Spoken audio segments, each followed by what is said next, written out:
ஒரே நாடு ஒரே தேர்தல் மசோதா மக்களவையில் அறிமுகம். தாக்கல் செய்ய 269 உறுப்பினர்கள் ஆதரவு.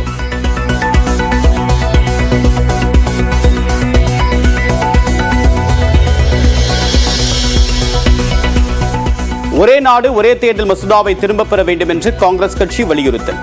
அரசியலமைப்பு மீதான தாக்குதல் என்று மனீஷ் திவாரி கண்டனம்.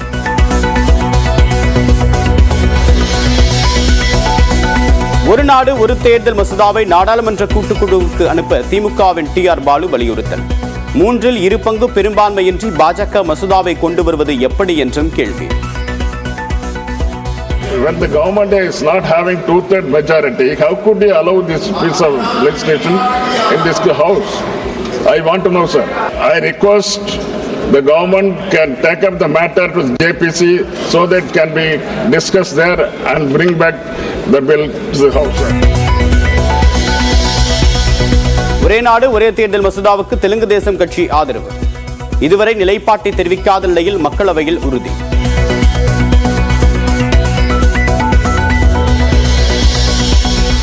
ஒரே நாடு ஒரே தேர்தல் மசோதாவை நாடாளுமன்ற கூட்டுக்குழுவுக்கு அனுப்ப தயார். மத்திய உள்துறை அமைச்சர் அமித்ஷா மக்களவையில் உறுதி.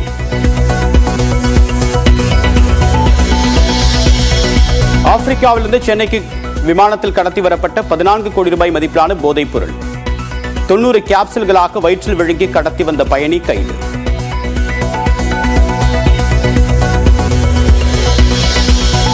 சென்னை, செங்கல்பட்டு, காஞ்சிபுரம், திருவள்ளூர் உட்பட 6 மாவட்டங்களில் இன்று கனமழைக்கு வாய்ப்பு. சென்னை உட்பட 4 மாவட்டங்களில் நாளை மிக கனமழை பெய்யும் என்று வானிலை மையம் கணிப்பு. ஈரோடு கிழக்கு தொகுதி காலியானதாக சட்டமன்ற செயலகம் அறிவிப்பு. ஜனவரி அல்லது பிப்ரவரியில் இடைத்தேர்தல் நடைபெற வாய்ப்பு.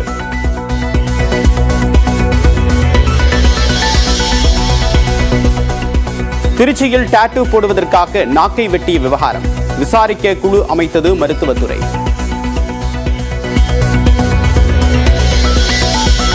மணல் குவாரிகளுக்கு உரிமம் வழங்கியதில் முறைகேடு என்று புகார். அமலாக்கத்துறை முன்பாக அமைச்சர் பொன்முடி நேரில் ஆஜர்.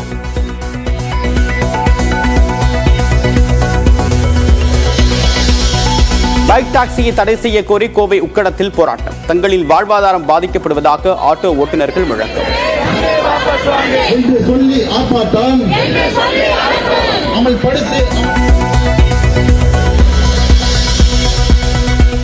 குற்றாலத்தில் மெயினருவி, பழைய குற்றால அருவியில் குளிப்பதற்கு 7வது நாளாக நீடிக்கும் தடை. 5 அருவி, புலியருவி, சிற்றருவியில் குளிக்க அனுமதி.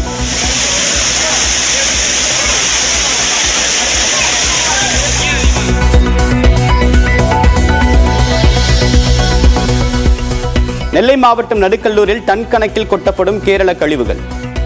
மூட்டை மூட்டையாக குழி தோண்டி கொட்டப்பெற்றக்கூடிய நிலையில் 3 பிரிவுகளில் வழக்கு பதிவு.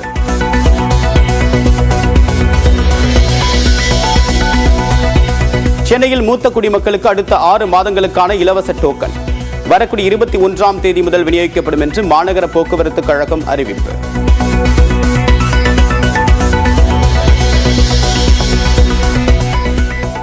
படுதோல்வி பாவத்தை கழுவ பாஜக கூட்டணிக்கு அதிமுக வர வேண்டும். நியூஸ் 18க்கு பேட்டியளித்த டிடிவி தினகரன் அழைப்பு.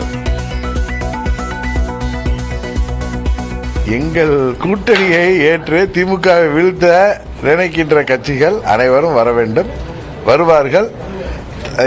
சில கட்சிகள் இதன் மூலம் தங்கள் மீது உள்ள அந்த பாவத்தை போக்கிக் கொள்வதற்கு வாய்ப்பு இருக்கிறது.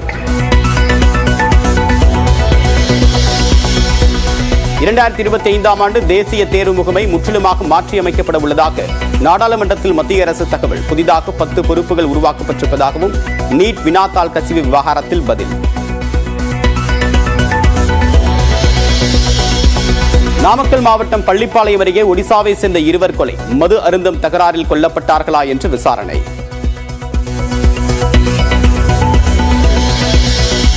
ஆஸ்திரேலியாவிற்கு எதிரான 3வது டெஸ்ட் கிரிக்கெட் போட்டியில் ஃபாலோ ஆனை தவிர்த்த இந்திய அணி. கடைசி விக்கெட்டுக்கு பொறுப்பான ஆட்டத்தை வெளிப்படுத்திய பும்ரா, ஆகாஷ்தீப் சிங்.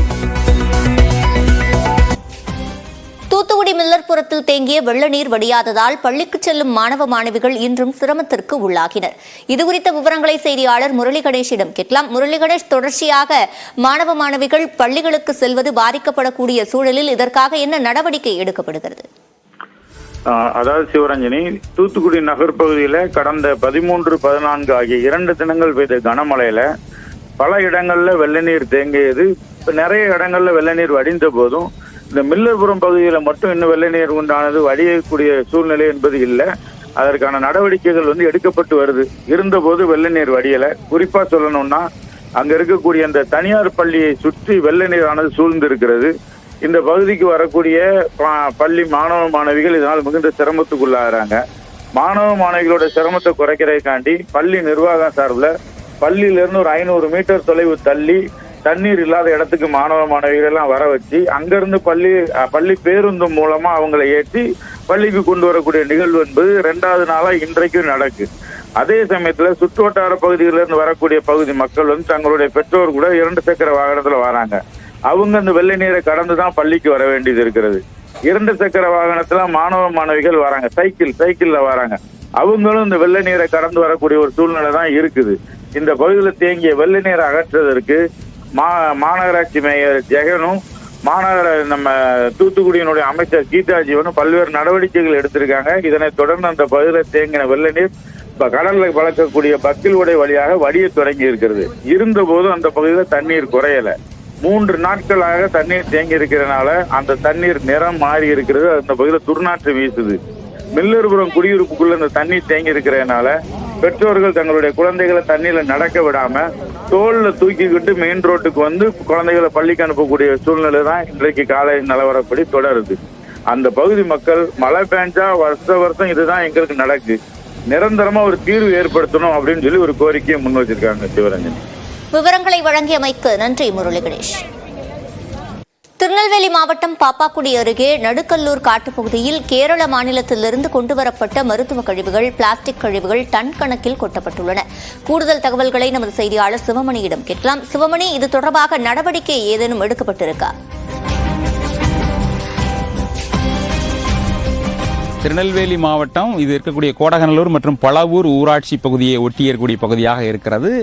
முற்றிலுமாக காட்டுப்பகுதியாக இருக்கக்கூடிய இந்த பகுதியில் டன் கணக்கில் கேரள மாநிலத்திலிருந்து கொண்டு வரப்பட்ட அந்த மருத்துவ கழிவுகள் கொட்டப்பட்டிருக்கிறது. அந்த காட்சிகளை நாம் பார்த்து கொண்டு இருக்கிறோம். முழுமையாக சாக்குகளில் கொண்டு வரப்பட்டு அந்த சாக்குகளில் அடைக்கப்பட்டு அந்த சாக்குகளில் கொண்டு வரப்பட்டு நள்ளிரவு நேரத்தில் தொடர்ந்து இந்த கழிவுகள் கொட்டப்பட்டிருக்கிறது. 1 நாள் 2 நாட்கள் இந்த கழிவுகள் கொட்டப்பட்டதாக தெரியவில்லை. பல நாட்களாக இந்த பகுதியை திட்டமிட்டு இந்த பகுதியிலேயே கொட்டியிருக்கிறார்கள். கழிவுகள் கொட்டப்பட்டது மட்டுமல்லாமல் இந்த கழிவுகள் மருத்துவ கழிவுகளை எரியூட்டப்பட்ட சம்பவங்களும் நடந்திருக்கிறது.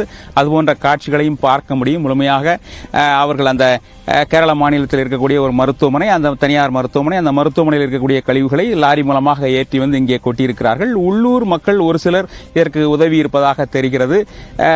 அந்த பள்ளம் தோண்டி பள்ளப்பகுதியில் மிகப்பெரிய பள்ளம் தோண்டி அந்த பள்ளத்திலும் டன் கணக்கில் மருத்துவ கழிவுகள் கொட்டப்பட்டிருக்கிறது. இதற்கு உள்ளூர் பிரமுகர்கள் ஒரு சிலர் உதவி செய்வதாகவும் தெரிய வருகிறது. இது சற்றேறக்குறைய மெயின் பிரதான சாலையிலிருந்து ஒரு 5 கிலோமீட்டர் உள்ளே காட்டுப்பகுதியில் அமைந்திருக்கிறது. இந்த பகுதியில் தொடர்ந்து பல மாதங்களாக இந்த ஆண்டினுடைய ஏப்ரல், மே மாதங்களில், ஜூன் மாதங்களில் பயன்படுத்தப்பட்ட கழிவுகள், அதுபோன்ற மருத்துவ சீட்டுகளும் இங்கே இடம்பெற்றிருக்கிறது. இது முழுமையாக இதை மாடுகள் உண்ணக்கூடிய நிகழ்வும் தொடர்ந்து நடைபெற்று வருகிறது. தற்போது ஊராட்சிகளுடைய திருநெல்வேலி மாவட்ட ஊராட்சிகளுடைய உதவி இயக்குநர் அந்த சம்பவ இடத்தில் ஆய்வு செய்து வருகிறார். இசக்கியப்பன் அவர் குழுவோடு ஆய்வு செய்யக்கூடிய காட்சிகளையும் பார்க்க முடியும். தற்போது இந்த பகுதியில் இருக்கக்கூடிய மக்கள் அவர்கள் என்ன சொல்றாங்க அப்படின்னு கேட்போம். இந்த மருத்துவ கழிவுகள் எவ்வளவு நாட்களாக கொட்டப்பட்டதா நினைக்கிறீங்க? இது போன்ற தகவல் உங்களுக்கு எப்படி தெரிய வந்துச்சு?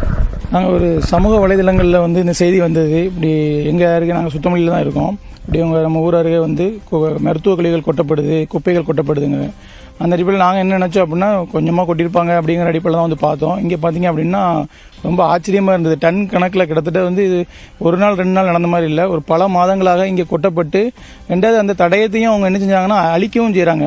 எரிச்சி ஃபுல்லாமே அதை செஞ்சாங்க. இதில் என்னென்ன இருந்தது அப்படின்னா மருத்துவ கழிவுகள் ஸ்ட்ரிப்ஸு, அப்புறம் பெட் பாட்டில்ஸு, அப்புறம் ஹாஸ்பிட்டலில் யூஸ் பண்ண அவங்க சார்ட்டு, ரிப்போர்ட்ஸு எல்லாமே இங்கே மருத்துவ கழிவுகள் இருக்குது. அது போக அந்த மருத்துவமனைகளில் உபயோகப்படுத்தக்கூடிய பேஷண்ட்ஸ் உபயோகப்படுத்த க்ளவுசஸ் இருக்கட்டும், அவங்க பர்சனலாக யூஸ் பண்ணக்கூடியது, அதுவும் எல்லாமே மருத்துவ கழிவுகள் மட்டும் இல்லாமல் மற்ற குப்பைகளுமே இங்கே கொட்டப்பட்டிருக்கு. பக்கத்தில் வரவே முடியல, அவ்வளோ ஸ்மெல். கிட்டத்தட்ட ஒரு 2 நாட்களாகவே இது இங்கேயே இருந்திருக்கு. சம்பவம் நாங்கள் தகவல் அறிஞ்சு நாங்கள் நியூஸ் 18 தொலைக்காட்சிக்கு நாங்கள் தகவல் கொடுத்தோம். அவங்க உடனடியாக இந்த விஷயத்தை மக்கள் செய்தி கொண்டு போனாங்க. அரசாங்கமும் உடனடியாக பார்வையிடுறதுக்காக வந்திருக்காங்க. தமிழக அரசுக்கும் நாங்கள் மாவட்ட ஆட்சியருக்கு கோரிக்கை வச்சு இந்த பகுதி வந்து ஒரு சுத்தமான ஒரு பொல்யூஷன் இல்லாமல் மக்களுக்கு ஒரு அமைதியாக இருக்கக்கூடிய நல்ல பகுதியாக இருக்குது. இந்த மருத்துவ கழிவுகள், குப்பை கழிவுகளை உடனடியாக அகற்றி இந்த பகுதியை தூய்மையாக்கணும். ஏன்னா மாடுகள் உயிரினங்கள்லாம் வாழ்ந்துட்டு இருக்கு.